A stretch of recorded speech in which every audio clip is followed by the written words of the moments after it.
ยินดีต้อนรับเข้าสู่ช่อง Crazy Game Channel นะครับผมสำหรับในวันนี้นะครับเราจะมาพูดถึง2ตัวละครนะครับที่เป็นตัวละครใหม่ล่าสุด2ตัวที่เพิ่งเข้ามาเลยนะก็จะมีตัวของมูซันนะครับซึ่งกิจกรรมเนี่ยเพิ่งจบไปเมื่อวานนั่นเองแล้วก็กิจกรรมปัจจุบันก็คือตัวของ All As Tanjiro นะครับก็คือไอตัวนี้เนาะเดี๋ยวเรามาพูดถึงความสามารถของไอตัวละคร2ตัวนี้แบบคร่าวๆกันนะครับตัวแรกเนี่ยเป็นมูซันพัพเพตโชนะครับผมเป็นตัวละครประเภทซัพพอร์ตนะครับชื่อประเภทของมันเนี่ยมันบอกว่าเป็น Resurrection แล้วก็บัฟนะครับก็อารมณ์ประมาณว่าเป็นตัวละครที่แบบเน้นการคืนชีพแล้วก็ใส่บัฟอะไรประมาณนี้นะครับผมซึ่งมาดูสกิลแรกนะครับสกิลแรกเนี่ยจะเป็นการสร้างดาเมจต่อศัตรูทั้งตัวทุกตัวแล้วก็มีโอกาสที่จะมอบ 80%ดีบัฟที่ชื่อว่าคอรัปบัตใส่ศัตรูทุกตัวนะครับซึ่งดีบัฟอันนี้จะเป็นดีบัฟที่เกี่ยวกับการสร้างคริดาเมจนะครับผมจะลดโอกาสคริดาเมจลง 15% แล้วก็ลดค่าคริดาเมจลงอีก 30% นะครับสแต็กได้3เลเยอร์เนาะก็สแต็กขึ้นไปเนาะสูงสุด90นะครับคริดาเมจแล้วก็เปอร์เซ็นต์คริก็ 45% แล้วก็นอกจากนั้นก็มีโอกาสที่จะสร้างสตันได้ด้วยแล้วก็หลังจากนี้ก็จะเป็นเงื่อนไขในการสร้างดาเมจเพิ่มเติมนะครับผมแล้วก็ตรงนี้ครับจะสามารถฮีลเพื่อนร่วมทีมได้อีกนิดนึงนะซึ่งผมมองว่ามันไม่ได้ฮีลเยอะขนาดนั้นนะจากที่ลองทดสอบดูแพสซีฟสกิลแรกนะครับหรือสกิลที่2เนี่ยเริ่มต้นเทิร์นเนี่ยมูซันจะมอบบัฟที่ชื่อว่า Immortal Seed นะครับซึ่งอันนี้ก็เป็นบัฟที่ดีเหมือนกันนะแต่ว่ามันก็เสียดายอยู่เพราะว่าเวลาที่เพื่อนร่วมทีมเราเลือดต่ำกว่า 80% บัฟตรงนี้มันก็หายนะถึงแม้ว่าบัฟตรงนี้มันจะเขียนว่าจนจบการต่อสู้แล้วก็ไม่สามารถลบล้างได้แต่ว่าเงื่อนไขตรงนี้มันทำให้บัฟหายผมว่ามันไม่ค่อยดีเท่าไหร่นะถ้าแบบมันมอบบัฟถาวรให้กับเพื่อนร่วมทีมเราจริงๆมูซันจะเป็นตัวละครที่แบบน่าจะติดเมตาได้เหมือนกันนะแต่ว่าแบบก็ตามนั้นแหละมันจะมีมอบบัฟให้กับเพื่อนร่วมทีมที่ตรงนี้ที่ผมมองว่าดีนะเอามาใช้ได้อยู่แล้วก็อะไรเวลาที่บัฟนี้หายก็จะฮีลให้กับตัวละครนั้นแล้วก็จะมอบบัฟให้ตัวเองด้วยนะมูซันเนี่ยก็จะมอบบัฟที่ชื่อว่า disappointment ก็คือเพิ่มค่าคีย์เรทแล้วก็คีย์ดาเมจซึ่งผมมองไม่ค่อยสำคัญเท่าไหร่เพราะว่าแต่ตรงนี้มันเพิ่มค่าน้อยมากเลย 2% เองแล้วก็ 3% เอง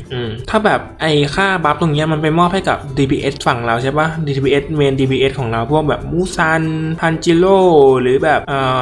เซนิสึอย่างเงี้ยผมมองว่ามันจะเป็นตัวละครที่ดีมากเลยนะมูซันนะแต่ว่ามันดันไปเพิ่มให้ตัวเองแทนไงไอบัฟตรงเนี้ยผมก็เลยมองว่ามันไม่ค่อยดีเท่าไหร่นะแล้วก็ถ้าเกิดว่าอะไรเนี่ยมัดดี้บัตมันคือมัดดี้บัตน่าจะคอร์รัปชันบัตไอตรงเนี้ยนะเวลาที่โจมตีตัวละครที่มีดีบัฟที่ชื่อว่าคอร์รัปชันบัตใช่ไหมขอดูผู้คนแน่ใจใช่น่าจะคอร์รัปชันบัตแหละตรงเนี้ยมันแปลผิดนะถึงไหนแล้วถึงตรงนี้จะ ignore 30% ของ damage resistance ตัวละครที่โดนโจมตีนะแล้วก็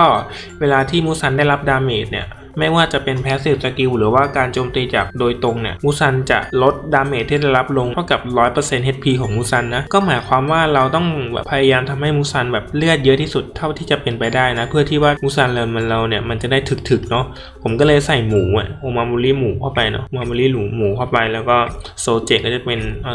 เพิ่มค่า HP เยอะๆเนาะก็อันนี้ก็เนี่ยเห็นปะผมก็ใส่กระโหลกเนาะเพราะว่ากระโหลกเพิ่มเลือดแล้วก็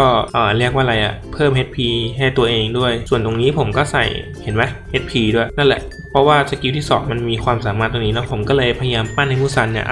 เลือดเยอะที่สุดเท่าที่จะเป็นไปได้นะซึ่งถ้ามองว่ามูซันเป็นตัวละครที่ติดเมตาไหมผมบอกได้เลยว่าเป็นตัวละครที่ไม่ค่อยคุ้มนะครับสำหรับการสุ่มเนาะแล้วถามว่าทำไมผมถึงสุ่มมาหรอผมก็ไม่รู้เหมือนกัน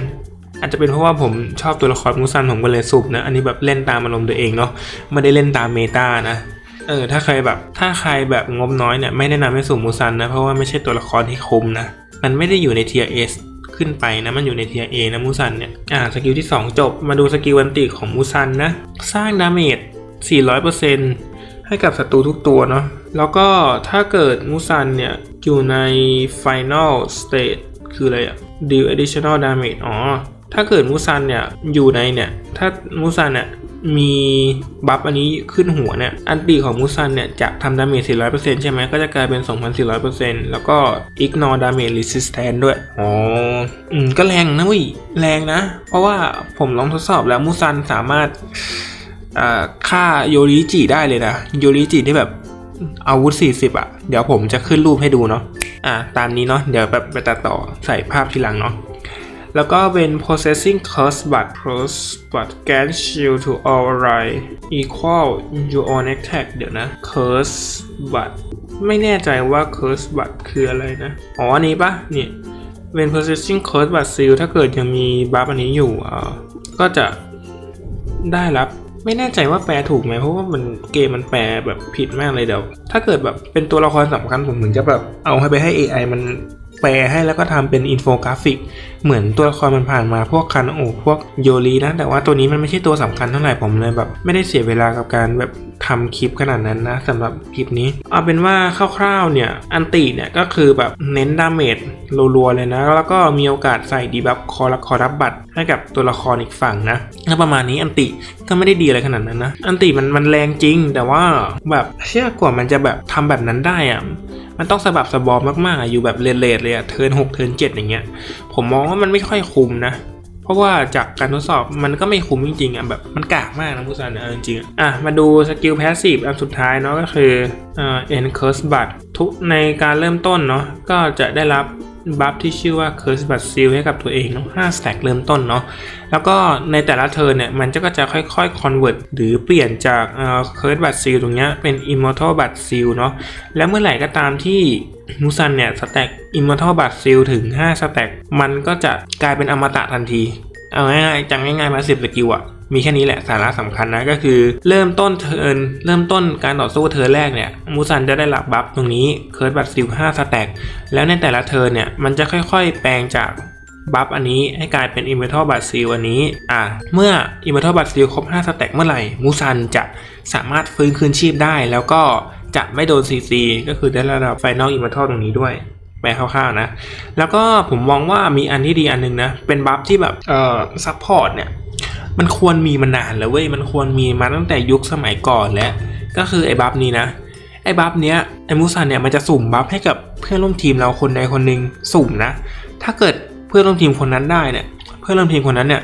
จะอิมมูนทูคาคอนโทรลก็คือจะไม่โดน CC ไอเนี้ยคือไฮไลท์เลยแล้วก็นอกจากนั้นจะมอบสเตตัสค่าพลังโจมตี 50% แล้วก็ DI ก็คือค่าอะไรนะ Extra Damage ป่ะอีก 50% บัฟอันเนี้ยเป็นบัฟที่โคตรดีเลยนะแล้วถ้าเกิดมันไปสุ่มโดนพวกตัวละคร DPS แบบเช่นพวกแบบทันจิโร่พวกแบบตัวที่แบบมันสร้างดาเมจอะแต่ว่ามันไม่มีแบบความสามารถกัน CC อะแล้วมันไปสุ่มโดนอย่างเงี้ยผมมองว่ามันพลิกเกมได้เลยนะมันจะทำให้ตัวละครนั้นจากตอนแรกที่มันไม่มีการCCใช่ปะถ้าแบบเรามีมูซันอยู่ในทีมแล้วมันสุ่มโดนบัฟนี้พอดีตัวละครนั้นจะกลายเป็นตัวละครที่แบบเก่งมากๆเลยก็เลยมองว่ามูซันมันถึงแม้ว่าตัวแบบจะแบบกากนะแต่ว่าพอผมลองแล้วเจอบัฟตัวนี้ผมก็มองว่ามูซันตัวมันยังมีประโยชน์อยู่นะแต่ว่าตัวมันใช้ยากมากเลยผมมองว่ามันเป็นตัวที่ต้องใช้ของมากๆเลยแล้วก็จำเป็นแบบที่จะต้องมีแบบทีมที่แบบดีพอสมควรนะถึงจะเอาไปใช้ได้จะไปสุ่ม4สุ่ม5เอามูซันไปใช้ในทีมเนี่ยผมมองว่าแบบเปล่าประโยชน์มากจะกลายเป็นตัวไร้ประโยชน์มูซันจำเป็นที่จะต้องมีเพื่อนร่วมทีมช่วยกันแบบพยุงไม่ให้ตัวมันตายแล้วตัวมันก็จะมอบบัฟดีๆให้กับเพื่อนร่วมทีมอีกทีนึงเหมือนแบบช่วยเหลือกันอะไรประมาณนี้นะโอเคมาดูเคนโดที่ผมใช้กับมูซันเนาะก็คือเน้นป้องกันเลยเพราะว่ามูซันมันไม่มีความสามารถอมตะนะมันมีแต่ความสามารถฟื้นคืนชีพนะและความสามารถฟื้นคืนชีพของมันโคตรยากเลยเว้ยคือต้องรอจนถึงเทิร์น6มันถึงจะฟื้นคืนชีพได้ดังนั้นเนี่ยก็ต้องแบบพยายามใส่เคนโดป้องกันเนาะก็แบบอันนี้Crit Resistance เนาะก็คือทำให้โอกาสติดคีย์ลดลง 20% ศัตรูอีกฝั่งเนาะแล้วก็มี 60% นะที่จะลดค่าคีย์ดาเมจลดค่าคีย์ดาเมจก็คือแบบสมมุติว่าอีกฝั่งมีค่าสถานะคีย์ดาเมจ 200% ใช่ปะแล้วลดคีย์ดาเมจก็คือเวลาที่ตีติดคีย์เนี่ยคีย์ดาเมจจาก 200% ก็จะกลายเป็น 180 นะเพราะว่ามันลดไป 20ซึ่งผมก็มองว่าดีนะเพราะว่าดาเมจที่มันจะเบิร์ดมูซันได้ตายเนี่ยมันก็มี2อย่างก็แค่แบบดาเมจเบิร์ดตีติดคีย์กับดาเมจทูดาเมจอันนี้ก็เป็นเพิ่มค่าดีเฟนส์ค่าป้องกันนะผมมองว่าเดี๋ยวจะเปลี่ยนเป็นเคนโดอื่นนะป้องกันใช้ไปก่อนอันนี้ก็เป็นคืนชีพนะซึ่งผมลองทดสอบดูแล้วคืนชีพอาจจะมีประโยชน์นะเพราะว่าถึงแม้ว่ามูซันจะตายในเทิร์นแรกๆแล้วมูซันฟื้นคืนชีพขึ้นมาไอการคอนเวิร์ตหรือการสะสมตรงนี้มันยังคงอยู่นะผมทดสอบมาละผ ผมการันตีเลยไอ้ตรงเนี้ยคือบัตซิลต่อให้มันคืนชีพมาเทิร์นที่4เทิร์นที่5เนี่ยมันก็ยังคอนเวิร์ตค่าคงอยู่มันไม่ได้เริ่มต้นใหม่เอาง่ายๆอันนี้ก็เป็นเบสซิ่งเนาะก็ลดดาเมจ 35% เนาะซึ่งปกติใครๆก็ใส่คอมโบให้กับทุกตัวละครเนาะอันนี้มันก็เลยเป็นตัวลดดาเมจชั้นดีเหมือนกันแล้วก็ซอสแมนเนาะก็ใส่คอมโบกับเพิร์ดนะเดี๋ยวผมคิดว่าผมจะเปลี่ยนเป็นสายป้องกันให้หมดนะเพราะว่าผมตั้งใจจะเอามูซันมาเป็นตัวแบบ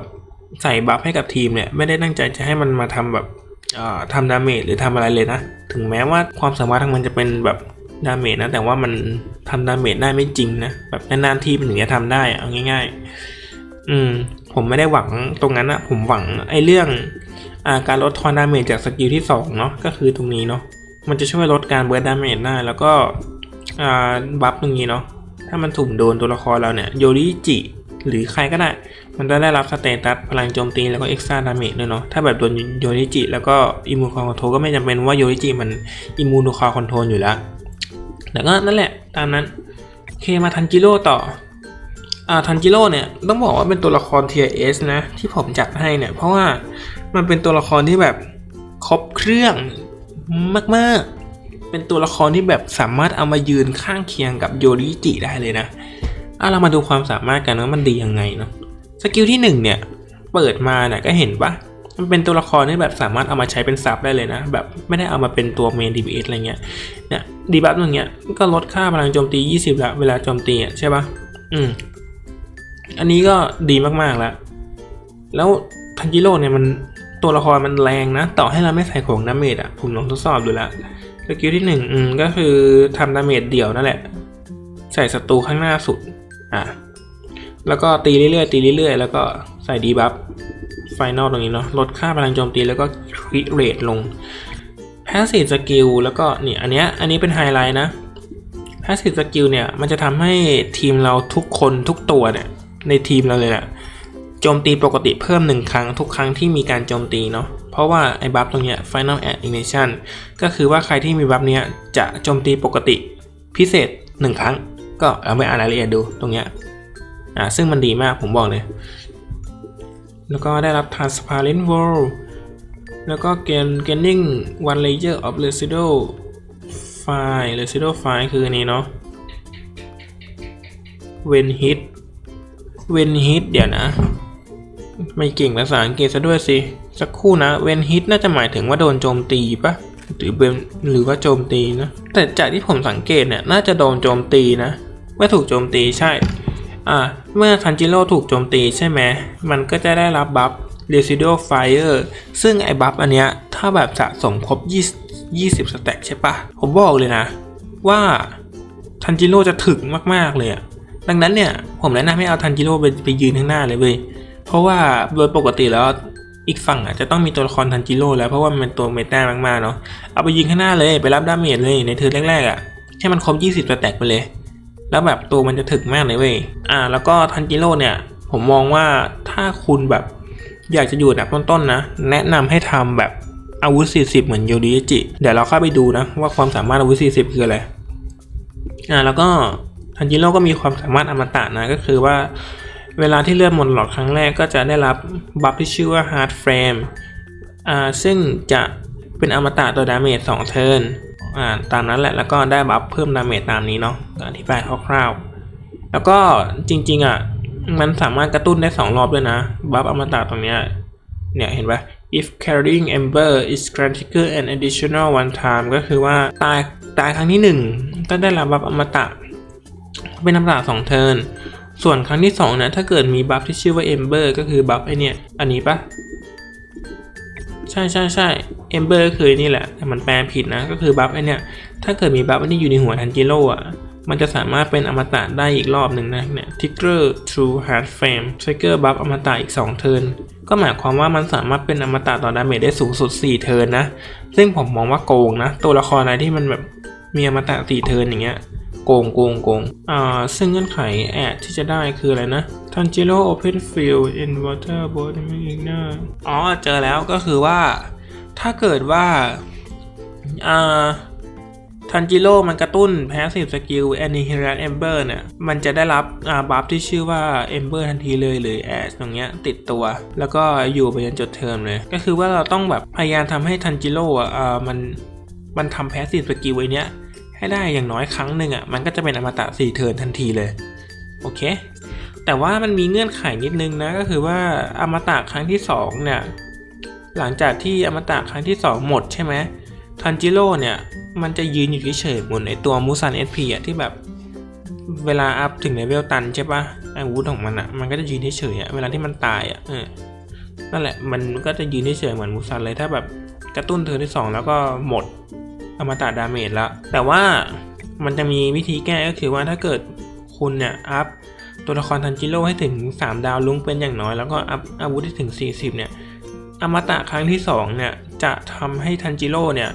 ไม่มีเงื่อนไขเวลาที่หมดอมตะแล้วไม่ได้ยืนเฉยๆนะก็คือแบบมันก็จะแบบโจมตีได้เหมือนคนอื่นๆเลยทีนี้ก็จะกลายเป็นอมตะ4เทิร์นไปแบบโดยไม่มีเงื่อนไขอะไรเลยเนาะก็ผมมองว่าทันจิโร่เป็นตัวที่ติดเมตามากๆนะจริงๆผมเพิ่งได้ลองสัมผัสทันจิโร่แบบดาวลุ้งอย่างนี้เป็นครั้งแรกเหมือนกันนะเพราะว่าในเวอร์ชันก่อนๆเนี่ยผมเลิกเล่นไปเลยก็คือแบบอยู่ไม่ถึงพวกทันจิโร่พวกโยริพวกมูซันอะไรพวกเนี้ยซึ่งก็เพิ่งไม่ได้สัมผัสในเวอร์ชัน 99.5% นี่แหละแล้วก็ได้ลองเล่นดูผมมองว่าเชื่อทันจิโร่ตัวแม่งเก่งนะเว้ยผมว่าแบบมันแบบสู้กับพวกโยริจิได้เลยนะถ้า1-1มีโอกาสที่ทันจิโร่แบบชนะยูริจิด้วยนะเพราะว่าผมเห็นเซนิดูเอลเวอร์ชันหนึ่งมั้งในเวอร์ชัน 99% ผมเห็นคนเอาแบบมูซันกับทันจิโร่ไป1-1กันสรุปก็คือว่าทันจิโร่แบบชนะมูซันแบบขาดร้อยเลยไม่รู้ว่ามันต่างที่ค่าพลังหรือว่าตัวละครเหมือนกันนะซึ่งแบบก็ยังแบบยังอยากเห็นโอกาสนั้นอยู่นะก็แบบเดี๋ยวเราลองเทส2ตัวละครดูเนาะเดี๋ยวจะไปเล่นโหมดอะไรเดียวอันนี้แล้วกันมันจะจบแล้วนี่เดี๋ยวลองเล่นเนี่ยลองตีไปเรื่อยๆแล้วกันเนาะเทส2ตัวเลยอันนี้ทันจิโร่ก็อย่างที่บอกเอาไว้ยืนหน้าเลยลองเล่นดู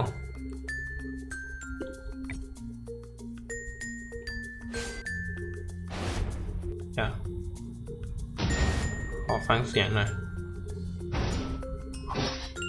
อันนี้มิสซิลีก็อันนี้เนาะมิสซิลีเปิดได้มิสซิลีมันแปะดีบัฟใส่ยูรีเนาะฝั่งนู้นผมก็แปะฝั่งนู้นเหมือนกันมาดูว่าไอ้ดีบัฟที่มูซันมันใส่ให้โยริผมนะไอ้ดีบัฟบัฟที่ผมบอกว่ามูซันมันจะสุ่มมอบให้ทีมแล้วคนหนึ่งตอนนี้มันอยู่ที่มูซันนะ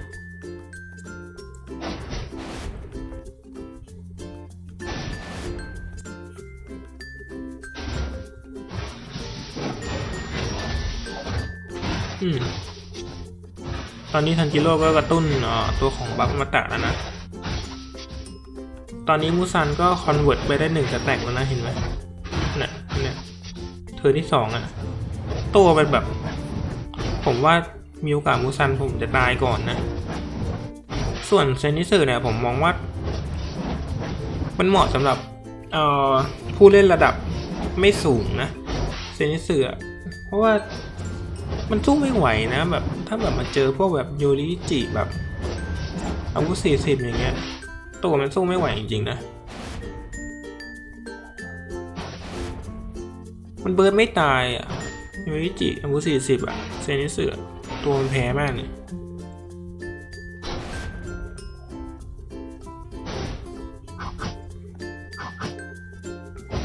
อีกอย่างหนึ่งเห็นว่าดีบัฟตอนเนี้ยโยริผมมันขยับไม่ได้นะเพราะว่ามันติดดีบัฟ5สแต็กของมิสซิลีฝั่งอยู่แล้วก็แล้วก็มันจะได้รับดีบัฟไอ้ตรงเนี้ยเป็นเท่าคอแบบไอ้ดีบัฟไอ้คนล้มลงตรงเนี้ยมันทำให้โยริมันโจมตีไม่ได้นะเห็นปะมูซันมันฟื้นคืนชีพมาในเทิร์นที่4ใช่ไหมแล้วก็สแต็กไอ้คอนเวิร์ตตรงนี้มันยังอยู่นะสแต็กการแปลงเห็นปะเนี่ยมันยังอยู่นะผมก็เลยใส่ฟื้นคืนชีพให้มูซันเนาะ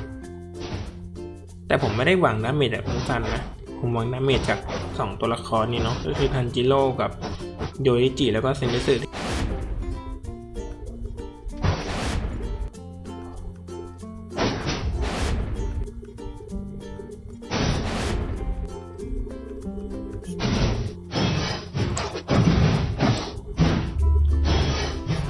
มิสซิลีฝั่งก็แบบไม่ตายเนาะเพราะว่ามันแปะโยริผมอยู่อะตีไงก็ไม่ตายนะแล้วบุซันผมก็ไม่ได้ขยับเลยโดนแปะอันติมิสซิลีผมเกิดแล้ว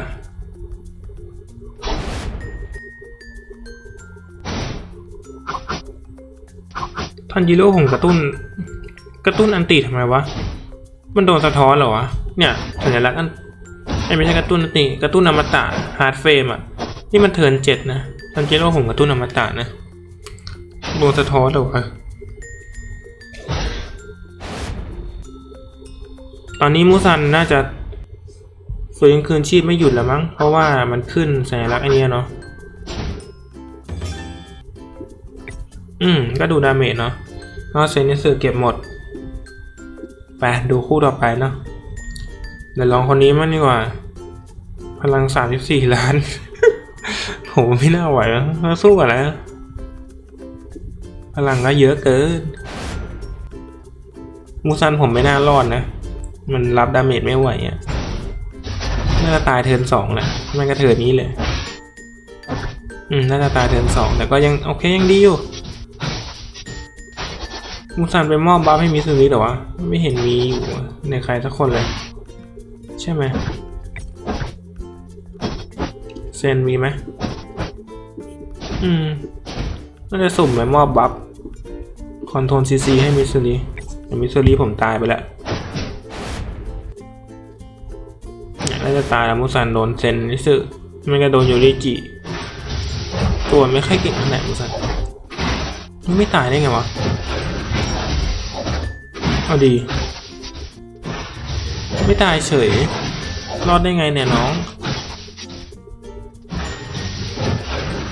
ตัวไม่ตายว่ะรอดไหมไม่รอดนั่นไงดาบเดียวเท่านั้นตายเลยเหรอแต่ไม่เป็นไรนะผมยังมีใส่อะไรวะใส่ฟื้นคืนชีพให้มูซันอยู่ยังมีโอกาสที่มันจะเกิดขึ้นมาเนาะตอนนี้ทีผมเหลือ2 คนแล้วนะโอ้โหโยริผมโดนสะท้อนเลือดหมดหลอดเหลือได้เชื่อครับ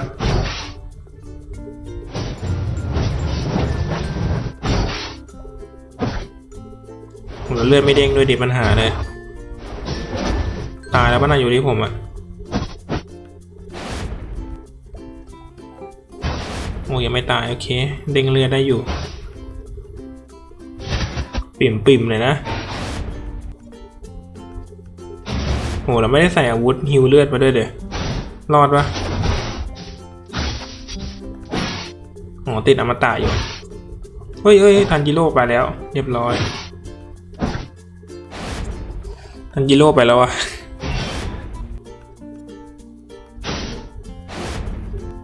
โอ้โหเฮ้ยดีนะฟื้นมาเทิร์นนี้มันเป็นเทิร์นพักโหแต่เพิ่งคอนเวิร์ตได้1 สแต็กเองอะยังไหวว่าเธอเนี้ยแต่มิสซูริผมยังเกิดได้อยู่ปะเห็นมันมีสัญลักษณ์วิญญาณอยู่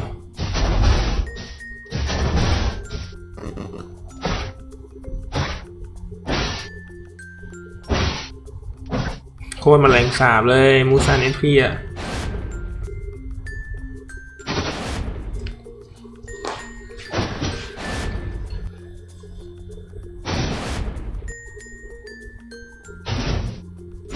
เอาดียังมูซันแตก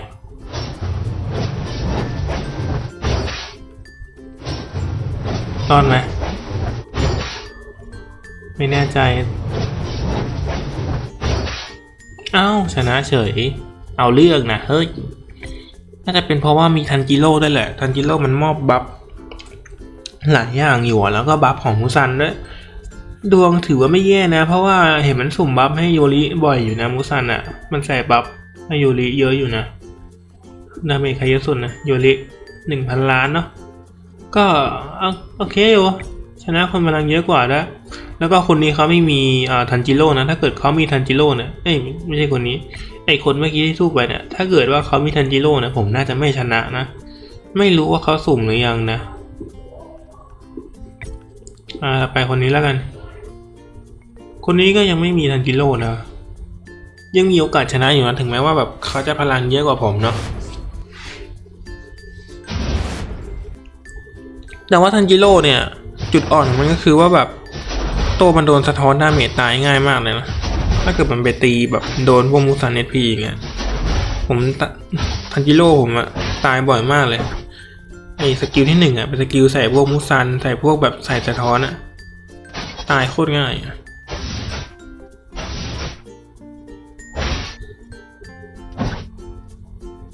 เห็นไหมเนี่ยไอ้ทันจิโร่มันจะทำให้ตัวละครทีมเราทุกตัวโจมตีปกติเพิ่ม1 ครั้งนะเห็นไหมมูซันผมก็ไม่ได้ใส่พวกเพอร์สูตนะมันก็โจมตีปกติเห็นปะแต่ว่ามันก็โจมตีปกติมีเงื่อนไขนะมันไม่ได้โจมตีปกติเพิ่มเติมได้ทุกเทิร์นนะ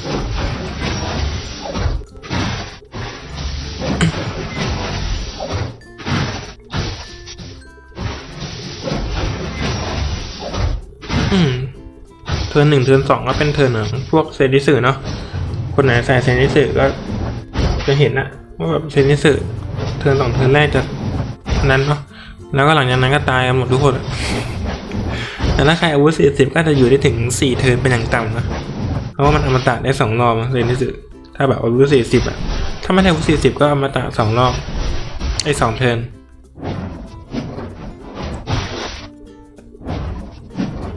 โนสเกตนี่มามืดอยู่นะถ้าแบบมันไปอยู่ถึงเทิร์นหลังๆนี่อันตรายมากเลยโนสเกต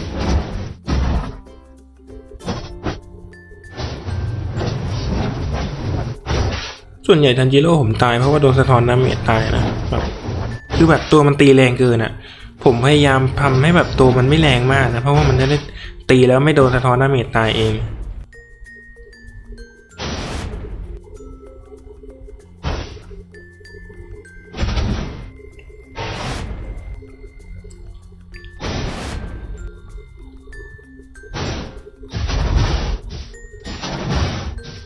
อันนี้น่ากระตุ้นเอมเบอร์อมตะ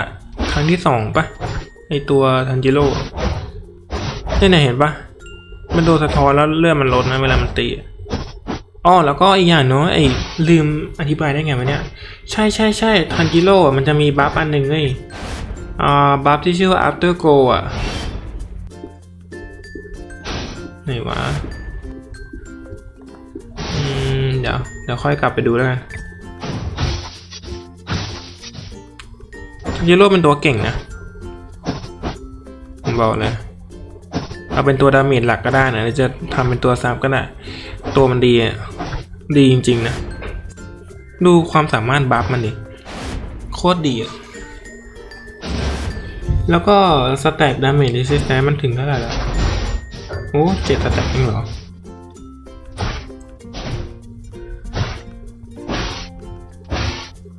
ดูตายไปแล้วเป็นไรนะยูริจีผมรับจบอีกแล้วมาดูว่ายูริผมจะทนไหวหรือเปล่านะ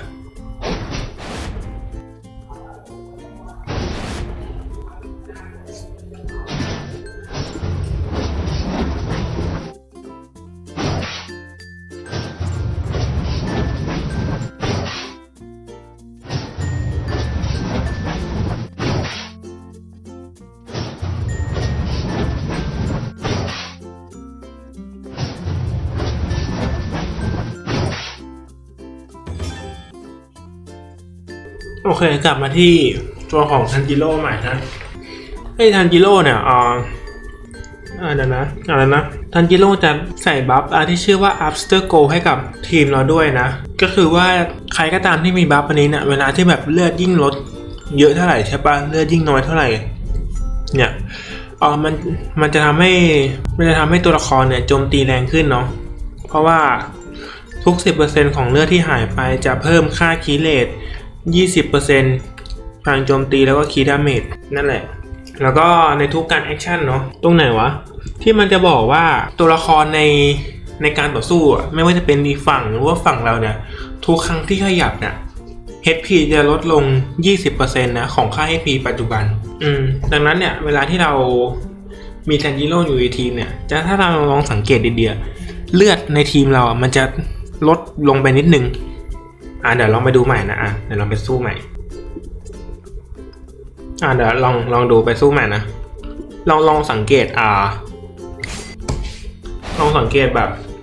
อันนี้ดูเดี๋ยวอันนี้เป็นเกมสุดท้ายแล้วกันเพราะว่าน่าจะนานแล้วคลิป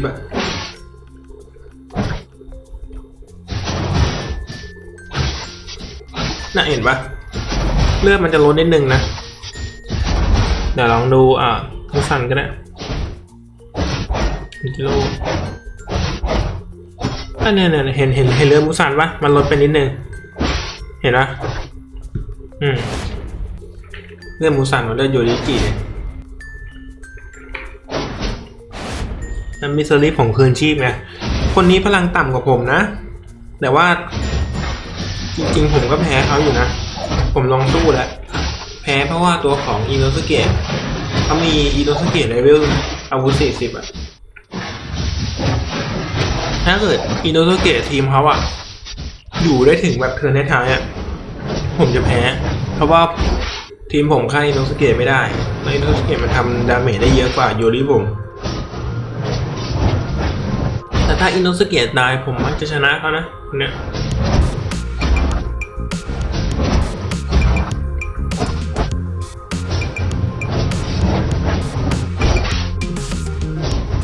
ตอนนี้ผมน่าจะชนะแหละเซนนิสึไม่น่าพลิกเกมเลยได้แล้ว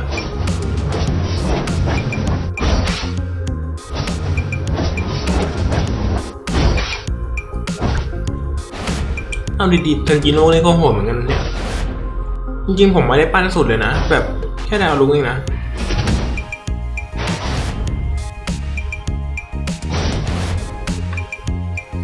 นั่นคือมูซันผมมาตายง่ายมากมันก็ยังเป็นตัวไร้ประโยชน์นะมูซันดาเมจก็เฉลี่ยกันไปเนาะโหแล้วดูมิสลีกินขาดเลยดาเมจระเบิดไปกี่รอบวะเดี๋ยวลองไปย้อนคลิปดูเนาะว่าแบบเบสเซอรี่ผมตาเนี้ยระเบิดไปกี่รอบโอเคสำหรับคลิปนี้ก็คงมีประมาณนี้แต่มันก็คงจะแบบมาสรุปภาพรวมอีกรอบนึงเนาะว่าผมมองยังไงกับ2ตัวละครใหม่ที่เพิ่งเข้ามาเนาะตัวของมูซันเนี่ยตัวละครแรกเนี่ยผมมองว่ายังเป็นตัวละครที่แบบไม่ได้เก่งนะเป็นตัวละครที่แบบต้องพึ่งพาทีมพอสมควรที่จะทำให้แบบตัวมันไปถึงฝั่งได้ก็คือแบบทำให้ตัวมันแบบฟื้นคืนชีพได้ด้วยตัวเองแล้วก็อิมมูโนซีซีอย่างเงี้ยมันต้องมีเงื่อนไขเยอะมากผมเลยมองว่ามูซันเป็นตัวที่ไม่คุ้มนะครับถ้าใครคิดจะปั้นเป็นตัวแรกๆเนาะเป็นตัวที่แบบเหมาะสำหรับอยู่ในทีมสำรองมากกว่านะมูซันเงื่อนไขมันยากมากที่จะทำให้ตัวมันเก่งส่วนตัวของทันจิโร่เหรอผมบอกเลยว่าเป็นตัวที่แบบโคตรคุ้มโคตรดีโคตรดีครับเป็นตัวละครแบบ DPS ที่แบบสามารถเพิ่มบัฟอะไรต่างๆให้แบบทีมเราแบบเก่งขึ้นแบบก้าวกระโดดมากๆเป็นตัวละครที่แบบควรต้องมีนะในตอนนี้ควรต้องมีในทีมทันจิโร่เป็นตัวละครดาเมจและเป็นตัวละครซับโอเคสำหรับคลิปนี้ก็คงมีประมาณนี้แหละมั้งก็บายบายเจอกันคลิปใหม่นะนานๆทีผมถึงจะลงคลิปนะเดี๋ยวนี้เพราะว่าผมไม่ได้แบบบ้างเหมือนเมื่อก่อนแล้วเนาะต้องขอไว้เป็นเพื่อนด้วยจริงๆเดี๋ยวเจอคลิปใหม่นะครับบ๊ายบาย